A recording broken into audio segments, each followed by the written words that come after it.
Ladies and gentlemen, we now commence Symposium 11, focusing on hepatology, metabolic dysfunction associated steatotic liver disease, with discussions on diagnosis, staging, multidisciplinary management, and MASLD related cirrhosis. I'm delighted to invite our chairpersons, Professor Madunil Niriella and Dr. Sanjeewa Aryasinghe. May I now invite our chairpersons to introduce the speakers and panelists for the session. Good afternoon, ladies and gentlemen. We have a very interesting symposium number 11 on hepatology. We have 3 topics and 3 very eminent speakers and 3 panelists to guide the discussion.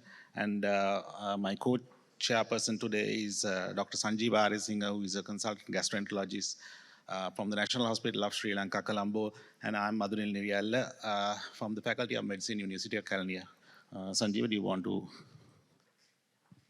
Yes, so we have 3 interesting topics lined up to be delivered by 3 eminent speakers. The first talk will be on diagnosing and staging of MASLD, an update. And we will invite Dr. Eranga Thalagala, consultant gastroenterologist and hepatologist at the District General Hospital, Chilaw, to deliver his talk. Over to you, Eranga.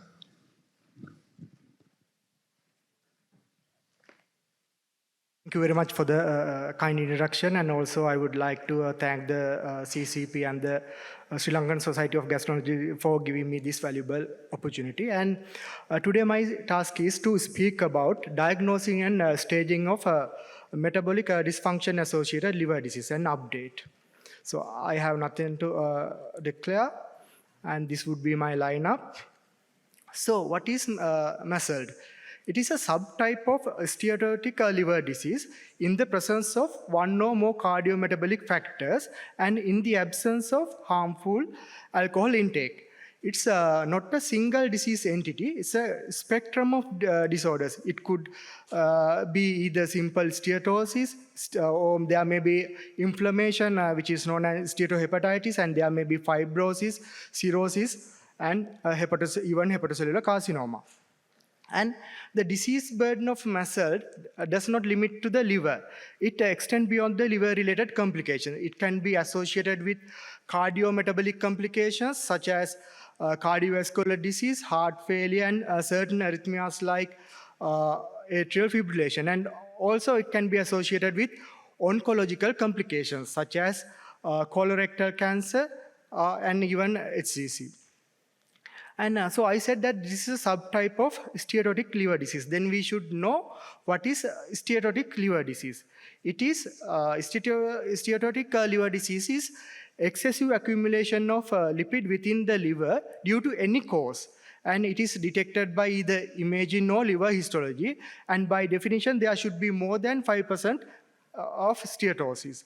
And it encompasses multiple disease categories such as MASLD, MASLD, alcohol-related liver disease, specific etiology SLD such as drug-induced liver injury and monogenic diseases, and cryptogenic steatotic liver disease. And so this is the categorization of SLD. And when you see this, you might note that there are some familiar names such as MASLD and NASH is not available, not there, because now the nomenclature is changing and no more MASLD. And now we use MASLD instead of term MASLD, and we use MASH instead of NASH. And if you see, there's a new entity called MASLD. And the reason for this nomenclature change was because the MASLD described what the disease is not, rather than what the disease is. And it does not reflect its association with the cardiometabolic disease and risk factors, hence the pathophysiology. And also the words such as non-alcoholic and fatty could be stigmatizing. Therefore, the nomenclature has changed. And this is some comparison between those names, the MASLD and the MASLD and the MASLD. And in MASLD, the cardiometabolic criteria is not required, in MASLD, there were no threshold for alcohol consumption. For NAFLD, we had to exclude other causes of liver diseases. So what should we do when we encounter a patient with steatotic liver disease? We have to assess three things. First, we have to assess whether the patient is having cardiometabolic criteria. I would be talking about these criteria later. And then we have to assess whether the patient consumes alcohol. If patient consumes alcohol, we have to quantify whether it is mild, moderate, or heavy drinking. So we categorize as mild consumption, like if patient consumes less than 20 grams per week in females and less than 30 grams in males per week, then it is not significant consumption. If the particular individual consume more than 50, if the patient is a female, and if it is more than 60 in a male, then it's heavy drinking. In between is the moderate consumption. And also, thirdly, we have to assess the other causes of steatosis. So when we confront a patient with steatotic liver disease, as I mentioned earlier, if there are any other cardiometabolic criteria, then we have to quantify the alcohol consumption. If there is no significant alcohol consumption, we can safely diagnose the patient is having MASLD. And if we happen to do a biopsy in that patient, if there's inflammation and if there's ballooning on histology, then we can diagnose as MASH. And if there is cardiometabolic criteria, and if there is moderate consumption of alcohol, then we can diagnose the patient as MetALD. And if there's a heavy alcohol consumption, more than 50 grams per day in women and more than 60 grams per day in men, either with or without cardiometabolic factors, we can diagnose as alcohol-related liver disease. And if there are no any other cardiometabolic criteria, no alcohol consumption, then we have to look for other causes of steatosis, and such as drug-induced liver injury, monogenic diseases. And if we can't find any cause, then we can diagnose the patient as having cryptogenic steatotic liver disease. But mind you, most of these, a significant portion of these patients with cryptogenic steatotic liver disease can later turn into MASLD after fulfilling cardiometabolic criteria as the time progresses. So these are the cardiometabolic risk factors. There are 5 criteria. The patient should have at least one. So the first criteria is high BMI. So in Caucasians, it is more than 25. In Asians, it is more than 23. And the waist circumference more than 94 in males and 80 centimeters in females, or ethnicity adjustment equivalent. The second cardiometabolic risk factor is fasting serum glucose of more than 100 milligrams per deciliter, or 2-hour post-load glucose level more than 140 milligrams per deciliter, or HbA1c of more than 5.7, or if the patient is having type 2 diabetes or already on treatment for type 2 diabetes, patient fulfills this criteria. And the third criteria is elevated blood pressure of more than 130/85, or specific antihypertensive drug treatment. And the fourth one would be plasma triglyceride more than 150 milligrams per deciliter, or if the patient is already on lipid-lowering treatment, again that particular patient fulfills this criteria. And the fifth and the last criteria would be plasma HDL cholesterol less than 40 milligrams in males and less than 50 milligrams per deciliter in females, or again, if the patient is on lipid-lowering treatment, again, that particular individual fulfills this criteria. So when there's hepatic steatosis and any above-mentioned cardiometabolic risk factors without no other cause of hepatic steatosis, we can diagnose MASLD. And if additional drivers of steatosis are identified, then this is consistent with combination etiology. And in the absence of overt cardiometabolic criteria or other etiologies, must be excluded, and if none is identified, this is termed cryptogenic steatotic liver disease. So why we have to worry about MASLD? Because now this MASLD is becoming like obesity and like metabolic syndrome, like type 2 diabetes. It's becoming a global pandemic, and the global prevalence of MASLD is estimated to be around 30 to 32%. According to some literature, it can even reach up to 35 to 38%. And it has become the most common chronic liver disease worldwide, and MASH has become the second commonest cause of liver transplant in USA in 2019, and it has become the fastest increasing indication. And when it comes to specific patient groups like type 2 diabetes and obesity, the situation is more alarming. The prevalence of MASLD in obese patients is around 75%, and the prevalence of MASLD in diabetic patients is 69%. And what about the Sri Lankan situation? So we are also having a very high prevalence. So in urban population, it is around 32%, and in rural population, it is about around 18%, and we have an annual incidence of MASLD about 6.2%, and this data comes from our Ragama group and this is another interesting study done by them recently, and they have assessed the economic burden of the MASLD. And there are some alarming facts discovered during that study. And according to that study, the NAFLD population is projected to more than double between 2007 and 2042, and reaching up to 53% of the population older than 35 years. So, and also, even at present, we are spending around 1.4% of our GDP to manage patients with diabetes plus MASLD. So early detection is very important, because early diagnosis of fibrosis and subsequent appropriate management can potentially prevent progression to cirrhosis and complication. And it is obvious that early diagnosis and management can be more cost-effective than treating the advanced liver disease, which is very important for a country like ours, where we are still a developing country. But the screening for MASLD in general population is not recommended, because isolated steatosis is not associated with clinically meaningful increase in the risk of liver-related outcomes. So we should detect the high at-risk patient, but this could be a bit problematic, because most are asymptomatic, especially when advanced fibrosis is absent.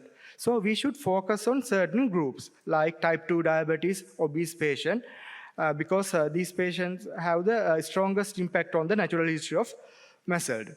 So active case finding strategies are recommended in following groups. If someone is having cardiometabolic risk factors and persistently elevated liver enzymes, and if there are radiological signs of hepatic steatosis, type 2 diabetes, abdominal obesity, and one or more additional metabolic risk factors in males aged more than 50 years, and in post-menopausal women, sleep apnea, PCOS, and in patients with first-degree relatives of individuals with advanced liver fibrosis due to MASLD. So in these categories, we should do active case finding. So a few words about progression of MASLD. And according to the long-term follow-up studies, 12 to 40% of individuals with simple steatosis progress to MASH within 8 to 13 years.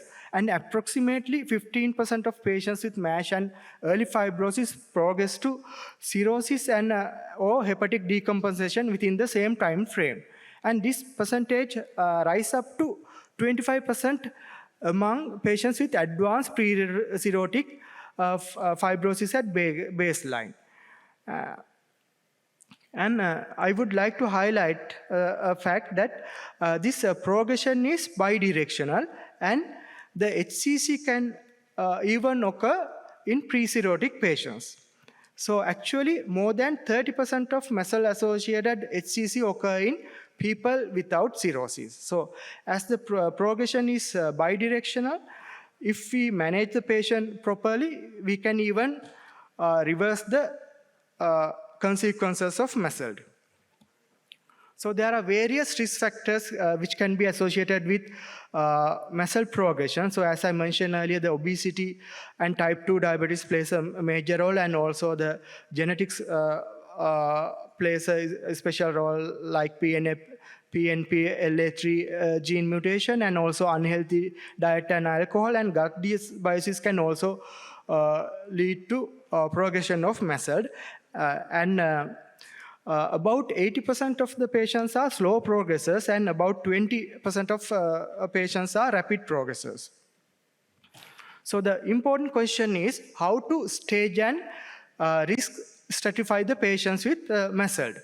So the liver fibrosis is the most important prognostic factor for liver-related events in MASLD. And also the clinically significant liver fibrosis, that is stage F3, F2 or F4, is a strong predictor of death from any cause and liver-related complications. If you look at this graph, you can appreciate that if that fibrosis stage F0 or F1 will take 30 to 35 years to develop cirrhosis or hepatic decompensation. But when it is just 20 years when the fibrosis stage is F2, and it is just 5 to 6 years if the fibrosis stage is F3. So the liver biopsy remains the gold standard for the diagnosis of MASH and to assess the fibrosis, but it has some shortcomings. So it is an invasive procedure, and it is usually safe, although it is a safe procedure, but rarely it can be associated with serious complications such as life-threatening bleeding, even death. And also it make the increasing prevalence of MASLD make it impractical to do biopsies, liver biopsies in a large number of patients. So the people have focused their attention more on now non-invasive test. As the name suggests, those are non-invasive and safe, and we can use these tests to diagnose steatosis, steatohepatitis, and liver fibrosis, and we can use these tests to determine liver-related prognosis, and we can use these for serial longitudinal monitoring to assess the disease progression and or regression. And we can broadly categorize into 3 categories: serum test, imaging techniques, and the scores that combine the two. It's the same thing. We have serum biomarkers, imaging biomarkers, and we have combined biomarkers we can use to diagnose and risk stratification, to diagnose at-risk MASH, and we can use these tests to monitor the progression, to assess liver-related events, and we can use these non-invasive tests to assess the regression, which is important to assess therapeutic response. So a few words about blood tests. So we have simple scores such as FIB-4 score, APRI score, and MASLD fibrosis score. And these are cheap tests, and we can calculate these easily by using readily available data. But these complex tests are costly and not widely available, and so this ELF score and the FibroSure and Fibro test and HEPA score are example for these complex tests, and unfortunately these tests are not available in our country yet. So then when we come to imaging techniques, the standard ultrasound and CT cannot distinguish between the steatosis and steatohepatitis, and those standard tests can't detect fibrosis. Therefore, we need special imaging techniques, and we can use the techniques such as velocity control transient elastography, that is a FibroScan, and also the magnetic resonance elastography, and also we can use shear wave elastography for the risk classification. So few words about FIB-4 score. because this is the most well-validated biomarker, and it has a very high negative predictive value to exclude advanced fibrosis. And this is a biomarker of choice to initially stratify the risk of fibrosis in clinical practice. And we can use this to identify patients with higher likelihood of advanced fibrosis, that is F3 and F4. So as I mentioned earlier, we can easily calculate this using age, AST level, ALT level, and the platelets. And if the FIB4 resultant FIB4 is less than 1.3, those patients can be safely followed in the primary care setting. And we can reassess them every 1 to 2 years if they have a diagnosis of type 2 diabetes, pre-diabetes, or 2 or more metabolic risk factors. And we can reassess them in 2 to 3 years if they lack diagnosis of type 2 diabetes and have less than 2 metabolic risk factors. And if the FIB4 score is more than 1.3 or greater, they should undergo secondary risk assessment. And if the FIB4 score is greater than 2.67, advanced fibrosis is likely. The FIB4 score also has some limitations because it is less reliable in patients under the age of 35. For those patients, we may have to use another method as well. And for the patients over the age of 65, we may have to use higher threshold values.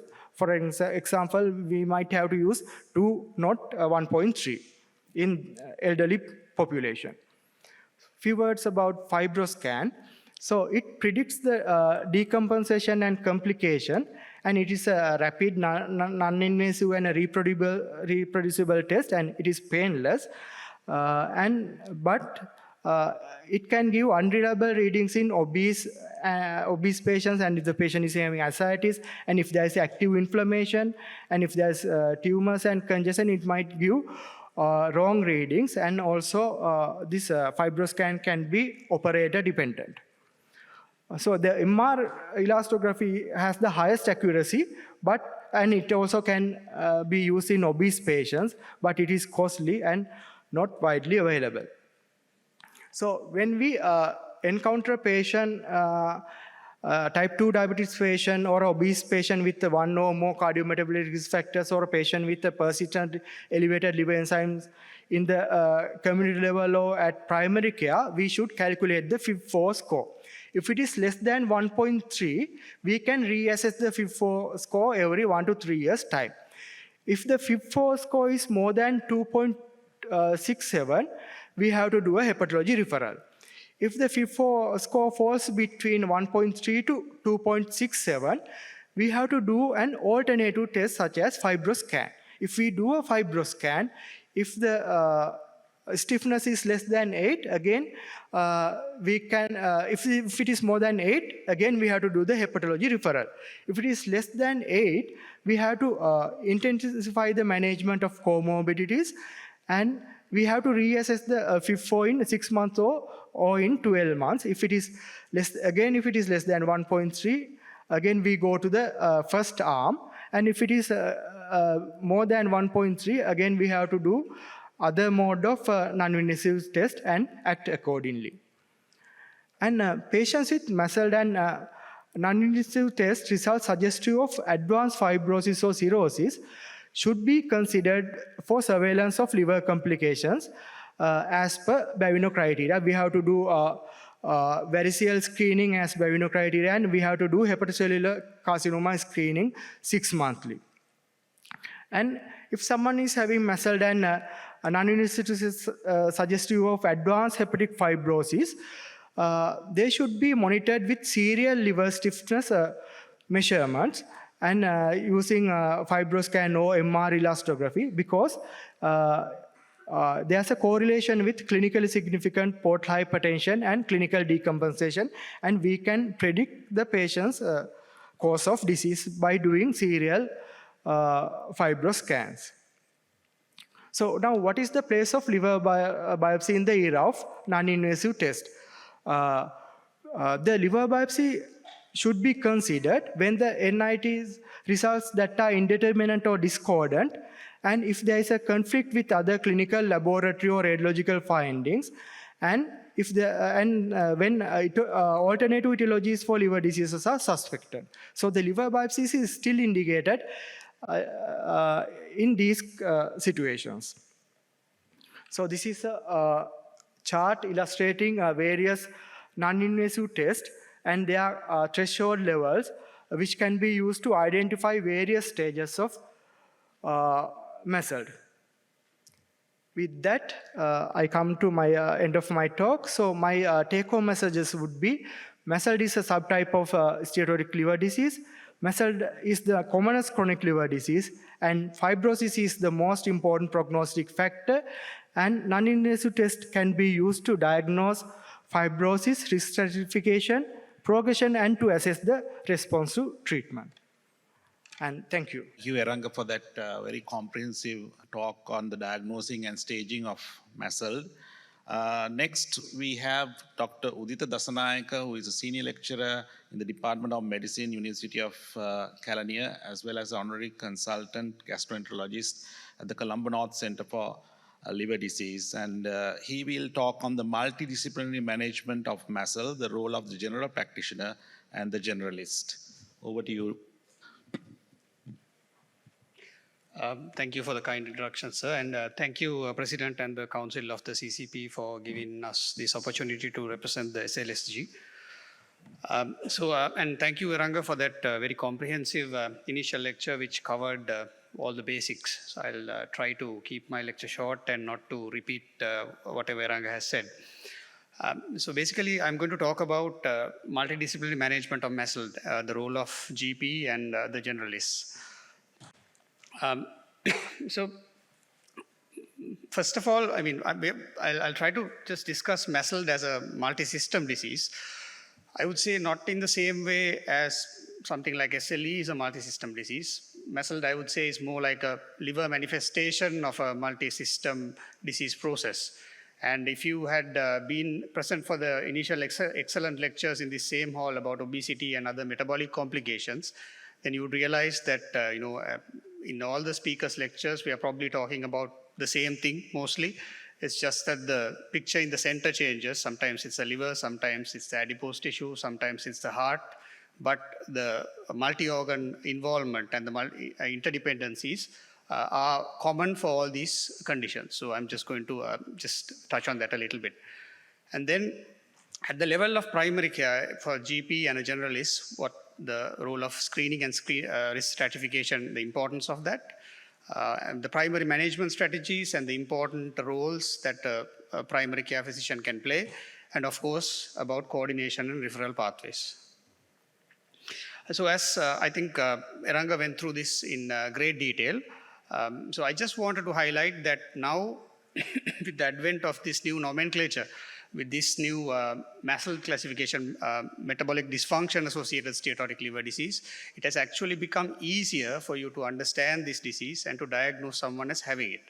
Because it is a positive diagnosis and it's something you actively check for rather than ruling out alcohol or other conditions and then sort of coming to it as a diagnosis of exclusion. And the other important thing is, now we are more I suppose, clearer as to the association between alcohol and steatotic liver disease. So if someone has steatotic liver disease, we have to quantify the amount of alcohol they are taking, and according to that, we can fit them in this spectrum. So in a way, it has become easier for us to define and to identify our patients at the primary care level. So again, this is the same decision supports tool, which just outlines what I just described, how to come to a diagnosis of MASLD. And after that, you can proceed on the relevant management pathways. So the cardiometabolic criteria, this was discussed in detail, but I just wanted to highlight that these are all metabolic conditions that have interdependent associations, and all of these are things that we routinely check in our patients, and some things that probably once the patient comes to you, these metabolic criteria are already diagnosed, and probably you're following the patients up for the same condition. It's just that you need to make the connection to the liver during your routine follow-up process. Okay, a few words about the epidemiological burden of MASLD. I just use this picture. It's the mega factory of a very famous up-and-coming car company. I'm not going to mention the name. It's supposed to be the size of the city of San Francisco, and their target is to produce 1 million cars per year. Right? It has automated production lines, it has playgrounds, it has everything you can ask for. I just use this picture because if you consider the burden of fatty liver and what we can expect 20, 30 years down the line, this is the same scale of, I'm not saying our hospitals should be as big as San Francisco, but this is the same scale we should be thinking about to deal with the problem that we are going to face. Patients with fatty liver, patients with advanced fibrosis, patients with hepatocellular carcinoma, and patients with decompensated cirrhosis. So as Eranga mentioned, the global prevalence of MASLD is estimated to be around 30% in adults. So that's about 1.6 billion people living with fatty liver. And it's not a static number, it's rising. So as you can see, next to the Middle East and the North African countries, Southeast Asia is probably the second most prevalent area for MASLD. And if you look at the incidence details, as again I think Eranga mentioned, Sri Lankan data places the incidence of MASLD around 7% in adults. So it's already very prevalent and it's rising very fast. And I would say in the urban areas, practically, if you go through our patients, almost half of them will have fatty livers. At least half, I think more than that. So the bottom line is there will never be enough hepatologists in the world to manage MASLD on their own.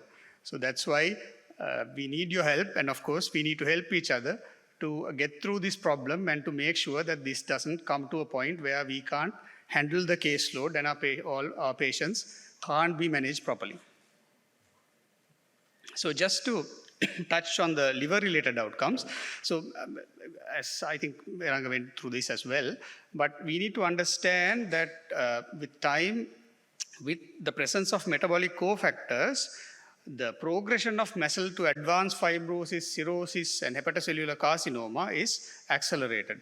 So this progression of this liver disease process worsens with metabolic cofactors, and the worsening of the liver fibrosis gives rise to worse liver-related outcomes. So this was well demonstrated in the Swedish study where they, using their National Diabetes Register.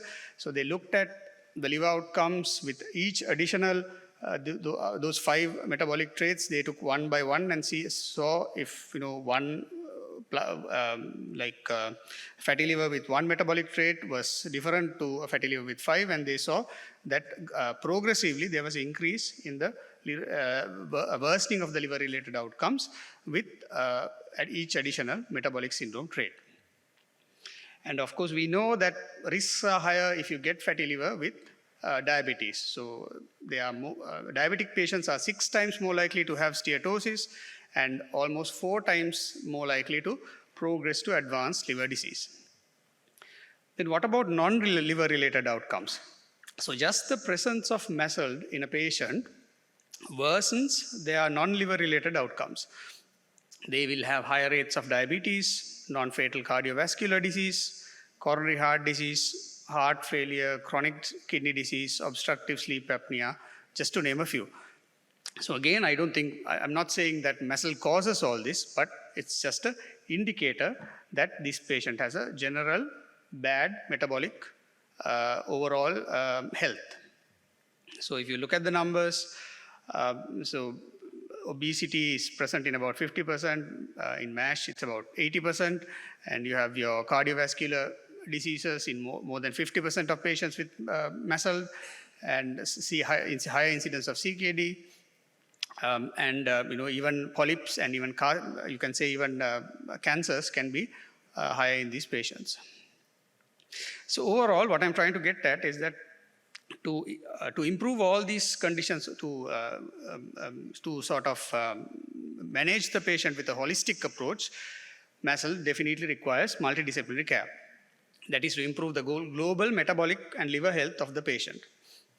So the generalist will play a crucial role in identifying these patients, in risk stratifying these patients, managing these patients, and referring these patients. I would say the majority of these patients with MASLD will have to be managed at the primary care level. So who can be involved in the multidisciplinary team? So the GP, the internal physician, of course the hepatologist, the cardiologist, the endocrinologist, the bariatric surgeon, the nutritionist, physiotherapists, social workers, just to name a few, right? So this is a very dynamic process, and according to individual patient needs, you can decide on who to involve. But the important concept here, as I mentioned earlier, is that most patients with liver disease who need workup and treatment in MASLD are already engaged in care, but they are not diagnosed. So if you go through your own experiences, I'm sure you must have realized this, that your patients with diabetes whom you've been following up for years and years, but we didn't have a clear idea whether to screen them for fatty liver or steatohepatitis, fibrosis or not. And if we are to screen them, how to screen them? Because of that, these patients are not diagnosed. Because they already have metabolic comorbidities, they are probably having some medical contact already. So this is just the data, the numbers that this is just a repetition of the prevalence of obesity and diabetes in patients with MASLD and MASH. So who to screen? Again, I think Eranga went through that very in detail. So patients with type 2 diabetes, obesity, these are the two most common metabolic conditions that drive the process of MASLD into MASH and fibrosis. In males over 50 years, in postmenopausal women, multiple metabolic risk factors, and persistently elevated liver enzymes. So these are the type of patients. It's just not a comprehensive list. And then screening. So once you identify someone to be high risk, once you select someone to be screened, this is the two-step pathway. I think Eranga went into detail about this. So the first primary fibrosis risk stratification can be done by using a FIB4 simply because it's quite common and it's easy to perform and it's less costly. And the secondary fibrosis classification would be a more specific test like a liver stiffness measurement or a ELF test, which is a proprietary test, and then you can do the necessary according to that. Now, the question is where to do these tests. Now, of course, FIB4 test, generally, it's very easy to do. You can do it at your primary care level, you can do it at your first contact, and that, I would say, would have to be included in the primary care pathways. But any test beyond that, like vibration-controlled transient elastography or fibroscan, or any alternative tests will probably happen, especially in our context, in a specialist center. Because to be honest, we only have 3, I would say 2.5 working fibroscans for the whole country. So you can't have fibroscanners in all hospitals because it's just too costly. And even these proprietary other alternative tests are quite expensive, and they are, because of that, even in developed countries, they are not routinely used when the cost is a issue. So this will probably happen at a specialist level. So according to the FIB4, you categorize the patient as to low risk, intermediate risk, or high risk. And so in general, if you have intermediate or high risk, then you would arrange a hepatology or a gastroenterology according to your local guidelines. You can arrange the referral. Now, a quick word about the role of ultrasound. So in our practice, day-to-day practice, I would say most of you agree that this fatty liver or MASLD or whatever is mostly diagnosed by ultrasound. But the truth of the matter is ultrasound is not the best way to pick up fatty liver early, simply because it has suboptimal sensitivity for steatosis, which is less than 20%. Whereas if you look at the definition is about more than 5% of fat in the liver. So because of that, if you want to risk stratify your patients for fibrosis, it would be reasonable, if you think getting an ultrasound is costly, then it would be reasonable to directly progress to a FIB4 or something, a simple test, for stratification purposes in high-risk groups. So you can use that as a first line. But just a small caveat, if the patient ends up having stage 3 or higher fibrosis, F3 or higher fibrosis, then definitely you need to have an ultrasound just to screen for any lumps or bumps. Because as you know, patients with advanced fibrosis, patients with cirrhosis are at high risk of hepatocellular carcinoma. So I'm not saying not to do ultrasound on patients with MASH, but that can be foregone just for stratification purposes. So what's the role of a primary care physician or a generalist in the management of MASLD? So just to go back to this very famous and very well-designed and very important study, a weight loss of more than or equal to 10% can actually reverse fibrosis in a patient with MASLD and fibrosis or MASH fibrosis. But unfortunately, less than 10% sustain that weight loss over 1 year period, because the more weight you lose, obviously the more weight you lose, the more difficult it is for you to maintain that weight loss. So it could be, I mean, in the primary care level, it's very important to help patients to achieve that weight loss and to maintain that weight loss and to maintain their lifestyle modifications. I think that's something that we are yet to figure out how to do effectively in our setting. So again, if you look at the guidelines, this is from the latest, this European guideline, the non-pharmacological management, weight loss, and with dietary management and increased physical activity remains the cornerstone of managing MASLD. So more than 7% at least is required for MASH and fibrosis regression. Even patients with normal weight and fatty liver, the 3 to 5% weight reduction is recommended. So I'm sorry you may not be able to see this clearly, but these are just the lifestyle modifications that are generally recommended in patients with MASLD and MASH. So about your diet, about physical activity, more than 150 minutes per week. If you're having moderate exercise, or more than 75 minutes per week of vigorous intensity physical activity. And minimizing your sedentary time and other lifestyle habits. Avoid smoking, avoid alcohol, and of course, how to implement that. But what we really, in practicality, establishing some type of healthy lifestyle modifications in a person would be something like this.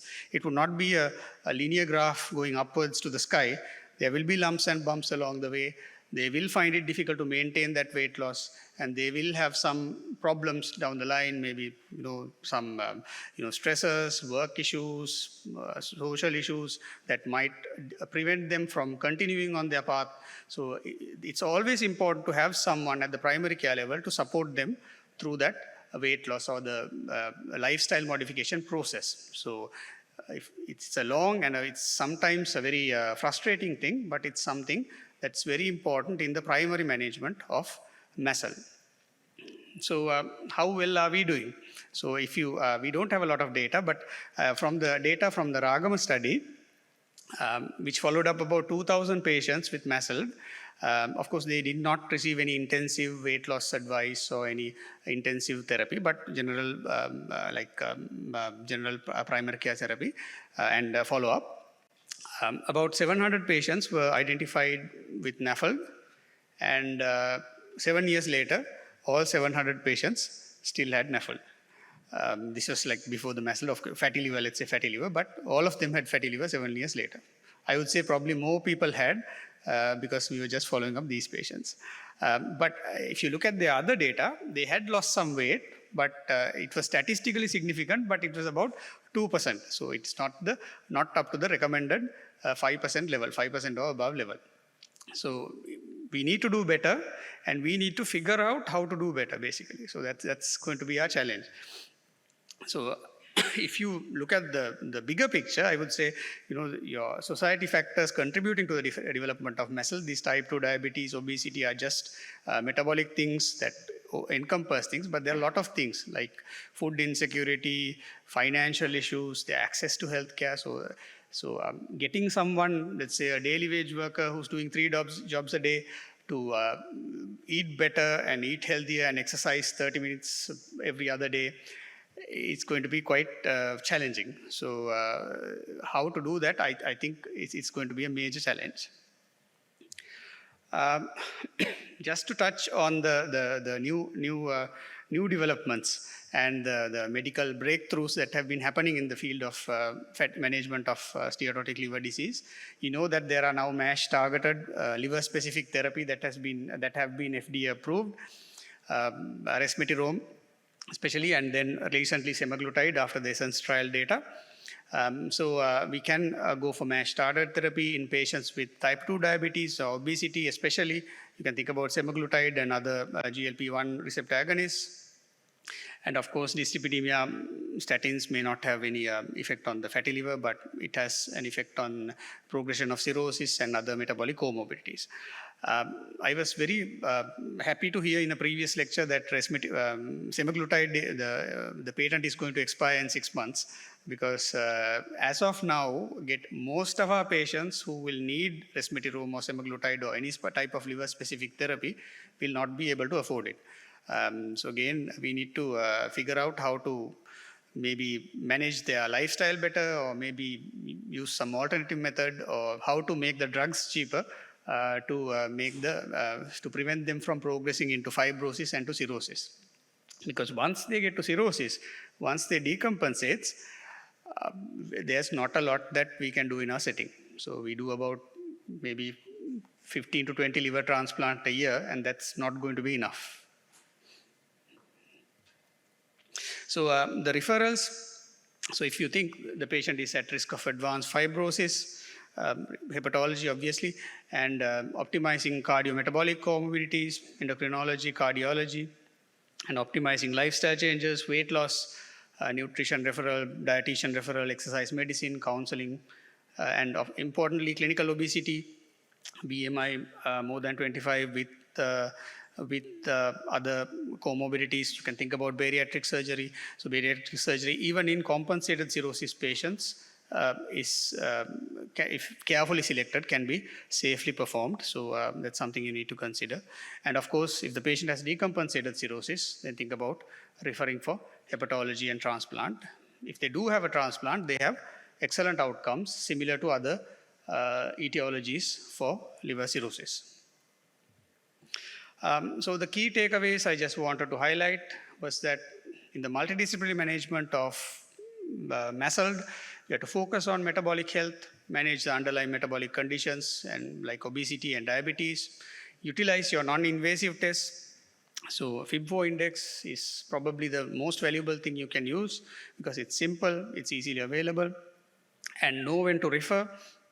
If there's high or intermediate risk, or if you have any other question, if you are worried about the cause of liver disease, if you think the etiology is not MASLD, it's something else, then refer the patient on.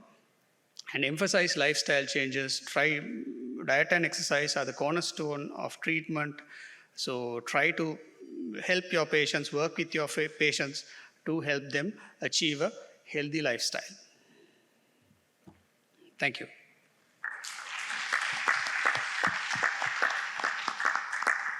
Thank you, Uditha, for that wonderful overview of the multidisciplinary management of MASLD and the role of the GP and the generalists. We now come to the last talk of this session, which will be on the management of MASLD-related cirrhosis, special considerations. And I am thrilled to invite Professor Tinsay Woreta to the podium to give this lecture. Professor Woreta is an associated professor of medicine in the Division of Gastroenterology and Hepatology at the Johns Hopkins University School of Medicine in Baltimore, USA. Over to you, Professor Woreta. Thank you very much. Good afternoon, everyone. I'd really like to thank the organizers of this conference for inviting me. It's quite an honor, my first time in Sri Lanka. I have no disclosures. And so today we'll discuss special considerations for the management of patients with MASLD-related cirrhosis, specifically focusing on how to assess patients for the presence of portal hypertension, screen for hepatocellular cancer, unique considerations with liver transplantation in this patient population, how to identify and manage sarcopenic obesity, and then discuss management and specifically review the lifestyle recommendations, pharmacotherapy, bariatric surgery, and endoscopic bariatric therapies, as well as discuss cardiovascular risk reduction and control of metabolic comorbidities. And the take-home point that I'd like to emphasize, which was highlighted by our previous speakers, is that unlike other liver disease etiologies, MASLD is really a multi-system disease, really intertwined with multiple metabolic comorbidities that impact disease progression and complications. And it's really the optimization of these comorbidities that's integral to managing patients with MASLD-related cirrhosis effectively. And this is relevant both pre-transplant and post-liver transplant. And a multidisciplinary approach is very critical because of this multi-system disease and effective for managing these patients. In my talk today, I'll highlight the practice guidelines from APASL and EASL. This is the Asian Pacific Association for the Study of Liver Disease and the European Association Study for the Liver Disease. And I'll highlight summaries since I won't be able to review all individual studies because of the interest of time. I wanted to start with just some basic definitions, as I realize that many of you in the audience are not gastroenterologists or hepatologists. So cirrhosis is defined as having stage 4 fibrosis upon liver biopsy, and that's the formation of regenerative nodules in the liver from the excessive deposition of collagen that results from inflammation over time. We don't use liver biopsy to diagnose it necessarily. There was a great discussion about the use of non-invasive tests, which is how we most commonly identify patients with cirrhosis, most often FibroScan or MRE in conjunction with labs. And compensated cirrhosis is the long asymptomatic stage of cirrhosis. The development of ascites, variceal hemorrhage, or hepatic encephalopathy marks the transition to the decompensated stage. And that transition really is associated with a marked reduction in survival. And the main driver of decompensation is the development of portal hypertension. The gold standard for the diagnosis of portal hypertension is the hepatic vein pressure gradient, which is measured invasively. And hepatic vein pressure gradient of 10 or higher has been found to be the best predictor of decompensation developing in patients with decompensated cirrhosis.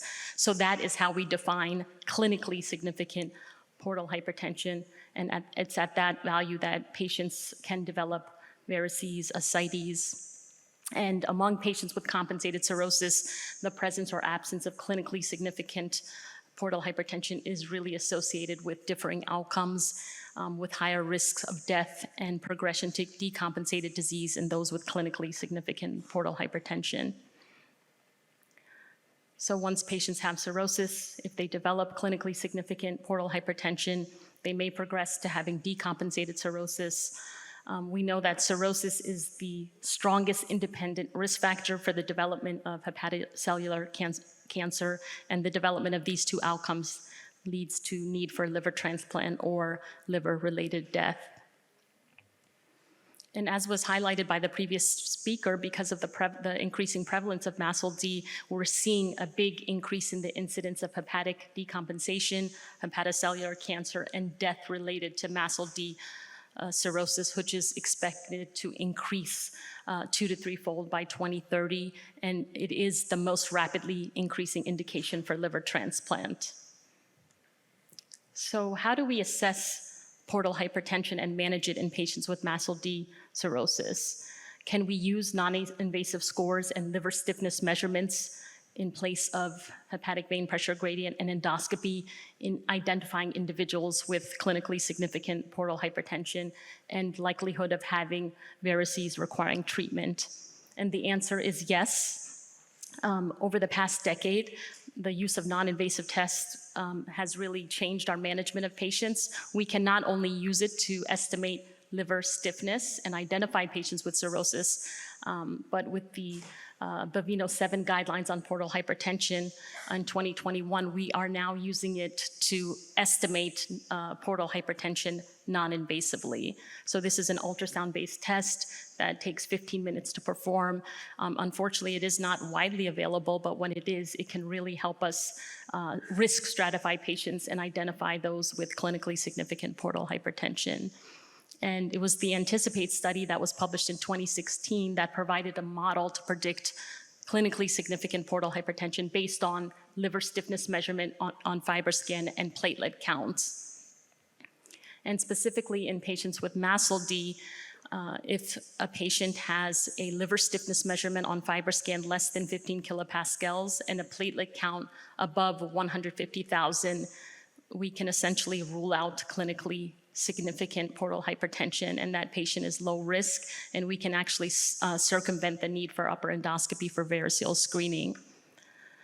On the contrary, if a patient has a liver stiffness above 25 kilopascals, that is in general sufficient to rule in clinically significant portal hypertension. However, it is important to recognize that that is actually only applicable to patients with non-obese MASH. And so, because when patients have obesity, that can falsely elevate the liver stiffness score.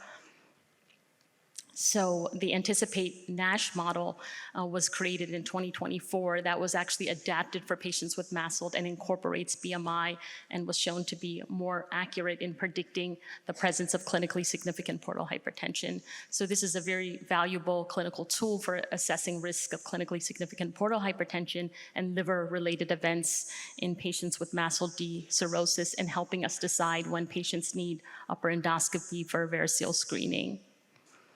Once we identify patients with clinically significant portal hypertension, the Baveno 7 guidelines really highlighted that non-selective beta blocker therapy, specifically with carvedilol, has been shown to decrease the risk of hepatic decompensation. So not just variceal bleeding, but any form of hepatic decompensation, and actually formation of ascites was found to be the most commonly decreased occurrence. And not only decreasing decompensation, but also decreasing mortality as well. So if you identify a patient with clinically significant portal hypertension, we start carvedilol unless there are contraindications. Moving on to HCC screening in patients with MASLD-related cirrhosis. The annual incidence of HCC and MASLD cirrhosis is on the order of 0.2 to 2.6% per year. And MASLD is a major etiology for HCC in the Asia-Pacific region with significant morbidity and mortality. And unfortunately, the prevalence is projected to continue to increase in the upcoming decades. Cirrhosis in MASLD is unfortunately unrecognized, so many patients with MASLD cirrhosis are actually not undergoing HCC surveillance, and then they present with more advanced disease when curative options are not available. Factors that are associated with increased risk of HCC in patients with MASLD are whether they have metabolic risk factors such as the presence of obesity, type 2 diabetes, older age, concurrent alcohol use and or smoking, and having a liver stiffness above 10 or increasing liver stiffness over time. So ultrasound for screening of early stage HCC, especially in patients with MASLD cirrhosis and obesity, is actually very low. So it's actually as low as about 45%. So early stage HCC can really be missed by ultrasound. When we add AFP to ultrasound, it increases the sensitivity to about 60%, but again, still lower. So the current guidelines do recommend abdominal ultrasound and AFP every 6 months for HCC screening in patients. But it's important to realize, because of the lower sensitivity, that if you have a high-risk patient, as we showed the risk factors, if they have obesity, diabetes, that you should have a low threshold to perform cross-sectional imaging with either triple phase CT or MRI in these patients, especially those with poor visualization on ultrasound. Because again, we want to detect the disease early when there's curative options available. Liver transplantation for patients with MASLD cirrhosis and HCC does have unique challenges because of the multiple comorbidities associated with MASLD cirrhosis.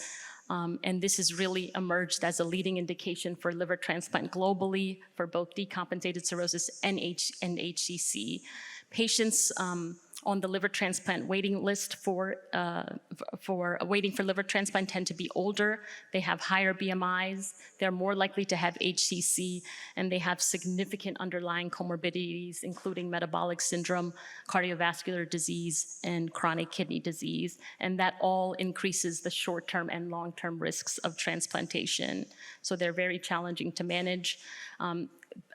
Patients with MASLD cirrhosis have very increased risk of major cardiovascular events in the pre, peri, and post-operative period. When we evaluate these patients for transplant, we have a multidisciplinary team, including a transplant cardiologist who carefully evaluates cardiovascular risk. And sometimes patients do have to have coronary angiography to risk stratify, and they may be found to have significant disease that needs revascularization before proceeding. So it is essential to recognize this and optimize management prior to listing for liver transplant. Once patients are on the liver transplant waiting list, they're actually less likely to receive a transplant compared to patients listed for other indications. They have higher wait list mortality. They have high rates of sarcopenia, which is progressive decline in skeletal muscle mass and function. And so sarcopenia affects 50 to 60% of individuals on the liver transplant waiting list and is associated with higher morbidity and mortality. So it is important to assess for that and recognize that. And so we do that for all our patients as we're performing liver transplant evaluation. Sarcopenic obesity, which is when patients have decreased muscle mass in the setting of increased fat mass. It generally occurs for patients with MASLD cirrhosis, and it's found in 20 to 35% of individuals with cirrhosis, both pre and post-liver transplant. And it's important to recognize because obesity and sarcopenic obesity are risk factors for clinical decompensation and worse prognosis. How do we evaluate for sarcopenia? Most commonly, it's the skeletal muscle index or psoas muscle area at the third lumbar vertebra upon CT scan. And in clinic, we can measure fragility using tools such as hand grip or liver fragility index.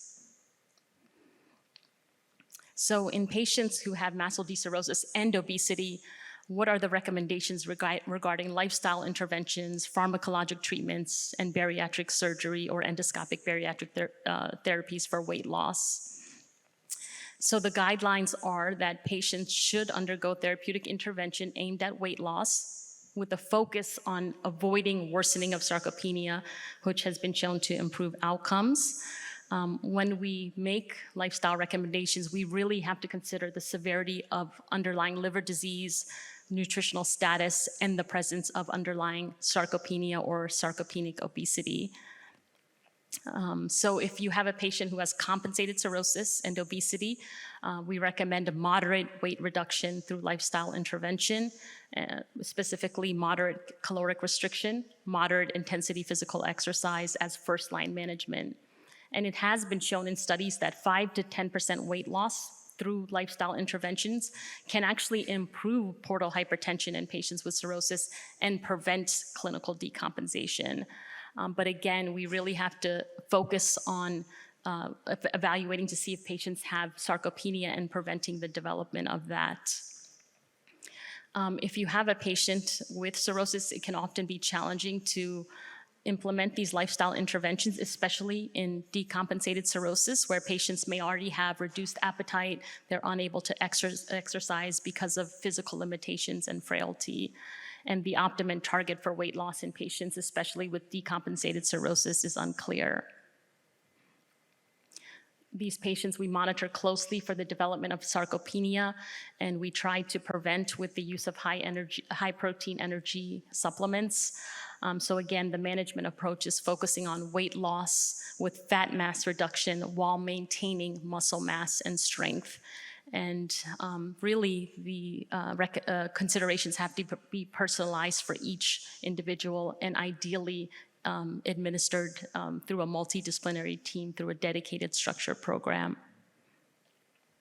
There is actually limited data on the optimal diet for patients with MASLD cirrhosis, but in general, we extrapolate from studies we have for patients with non-cirrhotic MASLD and recommend a Mediterranean diet, macronutrient composition, really emphasize adequate protein consumption, and with a diet rich in branched-chain amino acids to prevent or reverse muscle loss.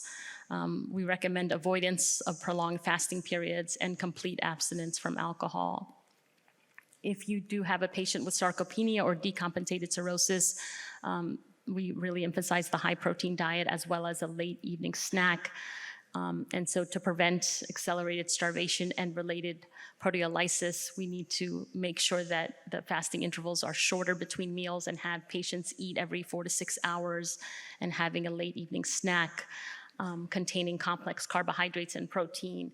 And that has been shown actually to reduce lipid oxidation, improve nitrogen balance, reduce skeletal muscle proteolysis, increase muscle mass, reduce clinical outcomes like hepatic encephalopathy, and also improve quality of life.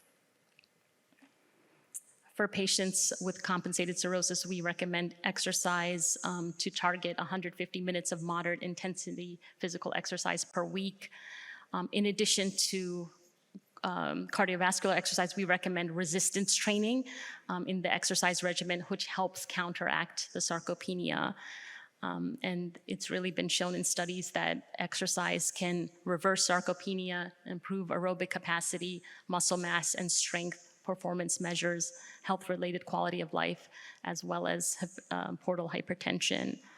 And so for patients who have decompensated cirrhosis who can't do moderate intensity physical activity due to physical limitations, we do have them engage in prehab clinic as part of our liver transplant evaluation, which we started over the past 10 years at Johns Hopkins. Okay, so moving on to pharmacological interventions. We'll briefly discuss how pharmacological interventions need to be tailored for patients with cirrhosis. And weight loss strategies using pharmacotherapy is recommended after consideration of risks versus benefits. And again, assessing the presence of sarcopenia and liver function is critical in that decision. We get a lot of questions from internists and other specialists who we work with in our multidisciplinary team about the safety of GLP-1 receptor agonists in patients with cirrhosis. And it can be used safely in patients with Child-Pugh class A cirrhosis who have preserved liver function. It's actually, we talked about the ESSENCE trial, which the recent FDA approval of semaglutide for the treatment of patients with MASH, but the study of the ESSENCE trial was in patients with non-cirrhotic NASH with stage 2 to 3 fibrosis, so it's currently not approved for that indication, but you can use it for patients for management of type 2 diabetes or overweight and obesity according to the current indications. There was one phase 2 randomized controlled trial of 71 participants with compensated MASH-related cirrhosis, and they did find that it was well tolerated. It did improve steatosis, liver enzymes, body weight, and hemoglobin A1C, but it did not show any improvements in liver fibrosis or MASH resolution at 1 year. So again, we need phase 3 data establishing safety and efficacy before it can be approved in patients with cirrhosis. Metformin can be used in patients with type 2 diabetes with compensated cirrhosis and preserved renal function, but you should use with caution in patients with decompensated cirrhosis. There is observational data that actually suggests a potential protective effect against HCC in patients with cirrhosis and type 2 diabetes. You can also use SGLT2 inhibitors safely in patients with child A and B cirrhosis. Another common question we get frequently from internists and cardiologists is whether statins can be used in patients with advanced liver disease, including patients with compensated cirrhosis. And I think there is a misconception that it can't be used safely, but in patients with compensated cirrhosis, the data shows that it can be used safely and that the risk of severe liver injury is pretty rare. And actually the #1 cause of death in patients with MASLD is cardiovascular causes. So it's very important to use statins according to the cardiovascular risk reduction guidelines to reduce cardiovascular events. There have been observational studies that have shown the benefit of statins in prevention of HCC and hepatic decompensation. So again, you can use it. We do recommend caution for use in decompensated cirrhosis because of the increased risk of severe adverse events. The previous speaker highlighted that we have 2 US FDA-approved medications for the treatment of MASH, resmetirom, which is a thyroid hormone receptor beta selective agonist, as well as the GLP-1 analog, semaglutide, which was just approved by the US FDA last month. But again, it's only approved for the treatment of non-cirrhotic MASH with stage 2 to 3 fibrosis. So we need phase 3 studies, and the one for resmetirom in cirrhotic patients is actually ongoing. And so we need that data before it can be recommended in this population. So there is currently no MASH-targeted pharmacotherapy that can be recommended for patients with MASH at the cirrhotic stage. Bariatric surgery and endoscopic bariatric therapies, we'll move on to that. And when we look at non-cirrhotic patients undergoing bariatric surgery, patients with compensated cirrhosis actually do have a 2-fold increased mortality risk. This is mainly in patients with clinically significant portal hypertension, so it is important to risk stratify. Patients with decompensated cirrhosis have 21-fold increased mortality risk, so that is a contraindication to proceeding, but it can be considered at the time of liver transplantation. There have been studies showing that sleeve gastrectomy performed in the same hospitalization as liver transplant is actually a durable form of weight loss for patients, and it's in Mayo Clinic and other centers being performed. When we consider patients with compensated cirrhosis, with obesity and overweight with comorbidities, patients can undergo bariatric surgery, but again, it does require careful selection, taking into account whether they have clinically significant portal hypertension, and if they do, we generally avoid that. The most common bariatric surgery that we recommend is sleeve gastrectomy, and that is if a patient does develop decompensation down the line, that preserves the biliary anatomy for access in case there's complications after transplant. Endoscopic bariatric therapies is an alternative to bariatric surgery for weight loss that can be offered to patients who do not want to undergo surgery. And the 2 main ones performed are intragastric balloon placement and endoscopic sleeve gastroplasty, which our gastroenterologists are trained to perform. But we do need more safety and efficacy data for MASLD-related cirrhosis. Our gastroenterologists do perform EUS-guided portal pressure measurements to rule out clinically significant portal hypertension before proceeding with ESG. The weight loss we see with intragastric balloon placement is on the order of 10 to 15%, and with ESG on the order of 15 to 20%. And this is a summary from APASL guidelines on the management of MASLD cirrhosis, really emphasizing the importance of individualized nutrition program with preserving muscle mass for patients, assessing and managing comorbidities and other risk factors to try to achieve weight loss, and then considering bariatric surgery for patients with compensated cirrhosis without clinically significant portal hypertension. My last point, I wanted to just discuss management of patients post-liver transplant, because these are challenging patients to manage. MASLD can recur after transplant, and a large number of patients do develop recurrent graft steatosis and complications of metabolic syndrome. The immunosuppression we use post-transplant can also exacerbate metabolic complications, so we try to minimize steroids and calcineurin inhibitor use in these patients. And this, it's very important to manage these patients in a multidisciplinary manner, focusing on weight control. I have had patients that we refer for bariatric surgery and endoscopic bariatric therapies after transplant, and very important to control these other comorbidities to ensure good long long-term outcomes. Just wanted to conclude with pointing out that we've had this multidisciplinary clinic for the last 5 years at Johns Hopkins, where we manage patients with our specialists, including obesity medicine, bariatric surgeons, endocrinologists, to really optimize the care of patients both pre and post-transplant. Thank you.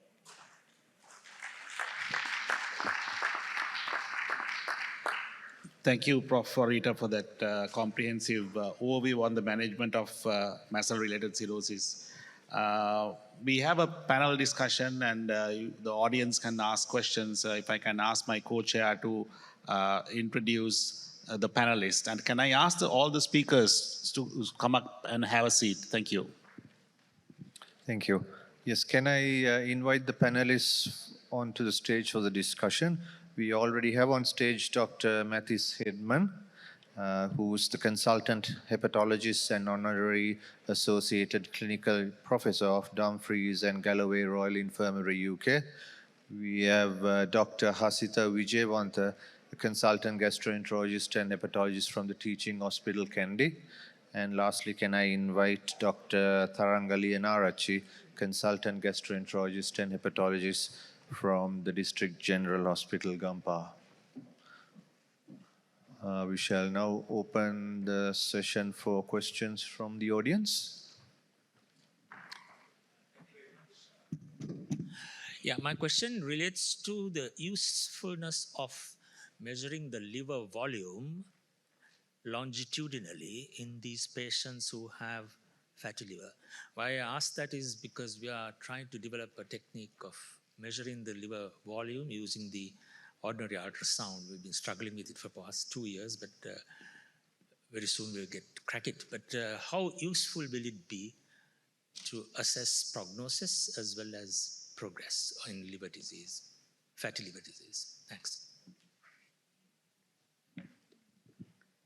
Any of the speakers want to answer that? Yeah. If the question is whether we can assess liver volume longitudinally to assess risk of liver-related events in the future, maybe related to the degree of fibrosis. So I'm happy to answer it. I don't use it, or we don't use it in the UK. So the theory is with fatty infiltration, the liver volume should go up a bit, and then with cirrhosis, it goes down a bit. So if you measure it, you don't know whether you're on the upslope or on the downslope. It might be interesting. I think by the time the liver gets scarred and the liver volume goes down, it's probably pretty late. Because we see on biopsies, for example, that the steatosis decreases as the fibrosis increases, and the liver hepatocytes are encased by fibrous tissue, as we've seen on the histology slides.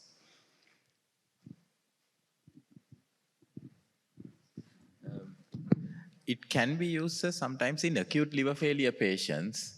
If there is sudden loss of volume over about 2 weeks to less than, let's say, 900 ml, I'm not certain about the value. So if the patient has lost significant amount of liver volume over a period of 2 weeks, that the patient, without prolonging the conservative management, we should consider liver transplantation in the setting of acute liver failure, not in cirrhosis, however.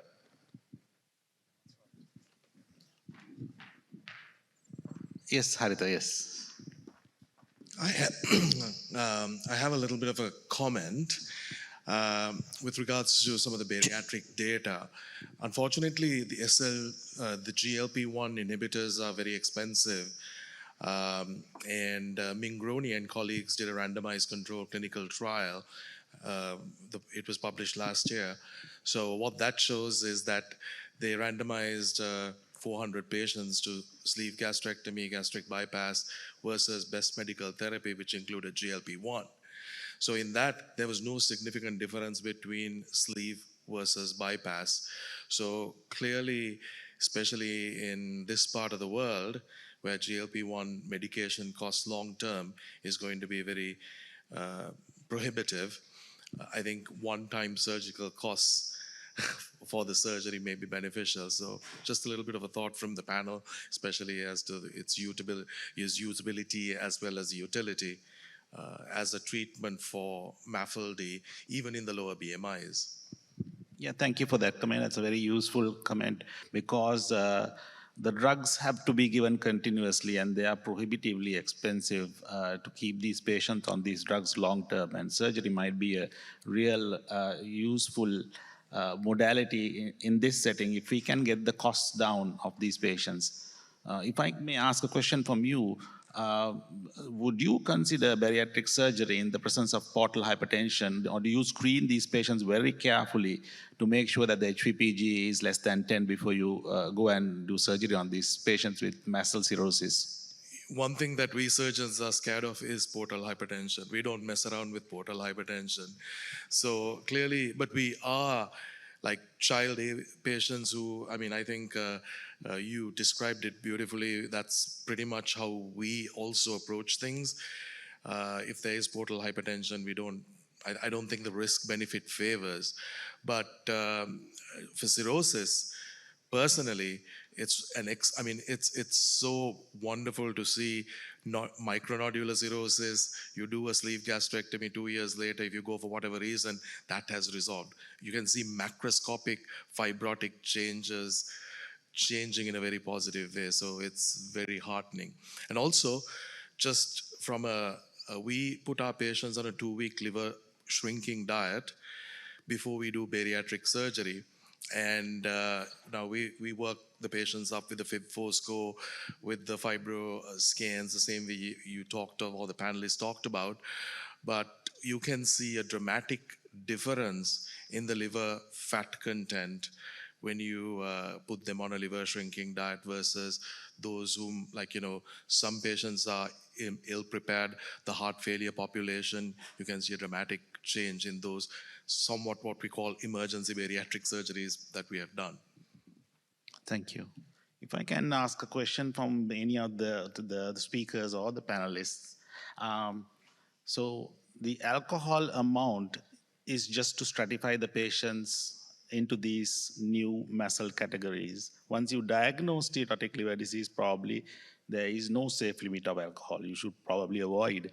Now, all the newer guidelines have done away with units because units vary from region to region, and they are actually now, referring to grams. So I think for the generalists, if someone can tell us how to calculate the grams of alcohol consumed, and is there a difference in the guideline that is out from ASLD for South Asians? Should we consider a lower cutoff, just like that was for the units in the previous guidelines? So 2 questions: how to calculate the grams, and is there a difference for the South Asians? I think I'd answer the first question, how to calculate the units. So alcohol 8 grams is considered 1 unit. So according to MetAld, or when we consider alcoholic liver disease predominant MASLD, then the daily intake of grams for a man would be 50. Man would be 60, female would be 50. So in units, it's easy to calculate units if you take a certain percentage of bottle. Let's say like 40% bottle, 1 liter, will have 40 units. So if you take 1/4 of that bottle, that means 250 milliliters, then you are consuming 10 units of alcohol. So 1 unit is 8 grams, so 10 units means 80 grams of alcohol. So I think I answered the first question.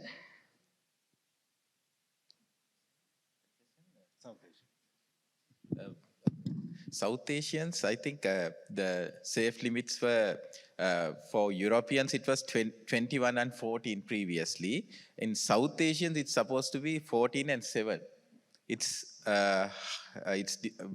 South Asians cannot, they are, due to metabolic differences, the cutoff limits are very much lower. Just to confuse everybody, I don't count the units because for me the best question for my patients is, do you drink more than you can remember? So in Scotland, a lot of people do. The other reason is, according to WHO, which came out a year after the new guidelines, that any amount of alcohol is a risk. And I think these divisions are artificial. And from studies, we know that if you halve your risk, it's about like controlling 2 of your metabolic risk factors. So for my patients, the less they drink, the better. And I find this division is a bit artificial, as I said, and is also in a way stigmatizing. And we heard about fatty liver being a multi-system disease. I see it more as a multi-risk disease, and virtually everybody, including myself, need to reduce their risk factors, and whether it's eating less sugar or controlling their diabetes or their blood pressure or their weight. Thank you very much for highlighting that. So no alcohol is best for any person with liver disease. Please remember that. There is a question, yeah? It's about statins. I know statins are very important, but people are very scared about liver function test, ALT, AST levels when it comes to MASLD or steatosis. Is there any cutoff limit for ALT, AST levels when we are giving or continuing statins?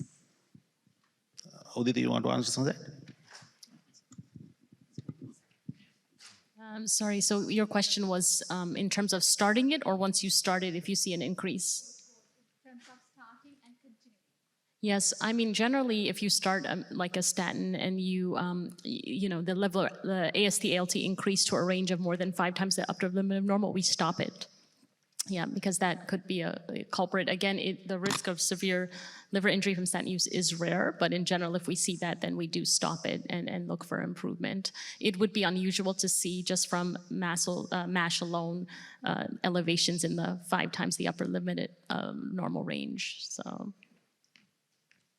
If I may add to that question, is there any difference in the type of statin, whether it's atorvastatin? Yes, we generally do recommend, like let's say you have a patient who does have significant elevation at baseline, we would try lower dose and rosuvastatin as first line to make sure that they tolerate it without significant increase. So there is a range because you do find some patients, and I've actually, some of those patients I actually biopsy if they do have 5 times upper limit normal range to begin with, and to prove that there is no second component like autoimmune hepatitis, so if they do have significant inflammation at baseline. So generally message is it's very safe. Statins are very safe in liver disease, especially in chronic liver disease and compensated patients. You don't worry about statin induced liver injury. The benefit is much more overweighing very rare risk factors or adverse events. Just final question because we are running out of time. So we are always talking about F2, F3, F4, significant fibrosis, advanced fibrosis, and there is now FibroScan. So if one of you can sort of give us rough cutoffs, the FibroScan liver stiffness values, and what do they represent in terms of F2, F3, and F4? So basically, as a rule of thumb, if it's less than 5, we are extremely happy. So if it's a FibroScan liver stiffness is less than 5, then you can rule out clinically significant fibrosis with a significant degree of confidence. Generally, if it's more than 8, then you have to suspect clinically significant fibrosis, which is F2 or higher. And generally, beyond that, the ruling in of advanced chronic liver disease or F4 would be at 15. But in some areas, there are some recommendations that you should lower that when you screen the population to about 12 to increase the sensitivity. So if you look at the Baveno guidelines, they talk about the rule of 5s, that is 5, 10, 15, 20, and 25. So 5 is for ruling out clinically significant fibrosis. 10 is for ruling out advanced chronic liver disease. 15 is for ruling in advanced chronic liver disease. So it's complicated, just bear with me. Then 25 is for ruling in clinically significant portal hypertension. So anything between 15 and 25, you have advanced chronic liver disease, but if your platelets are normal, then you are unlikely to have clinically significant portal hypertension. Thank you, Uditha. And with that, I think we'll end this session on this hepatology symposium on MASLD. I'd like to thank all our speakers and the panelists for their time and for their presence. Let me now call upon my co-chair to hand over the certificates of appreciation to our speakers first, and I shall take the opportunity to hand over the certificates for the panelists.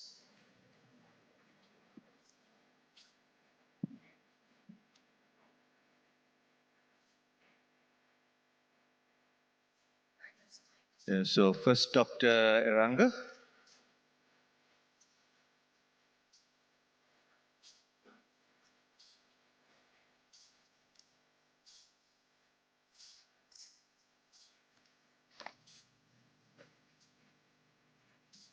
Can I call upon Dr. Uditha?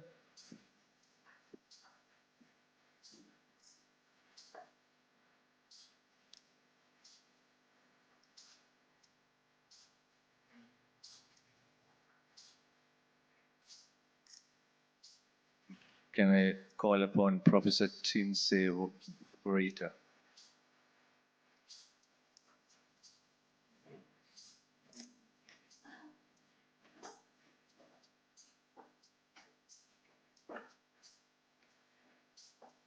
Right, over to the panelists. Can I call upon Hasitha?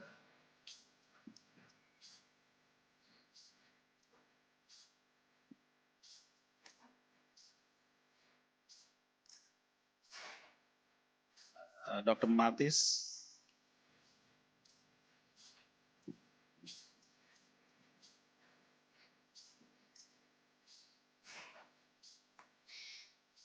And Dr. Tharanga Liyanarachchi.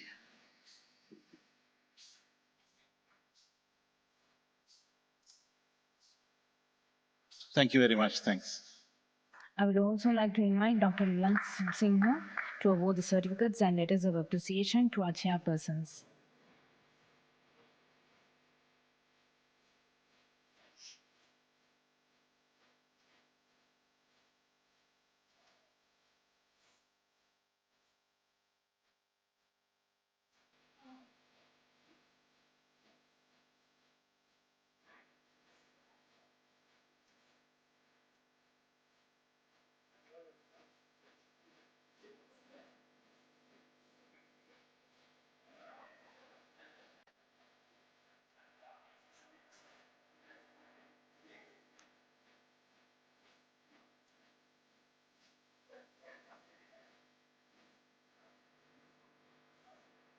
Thank you all.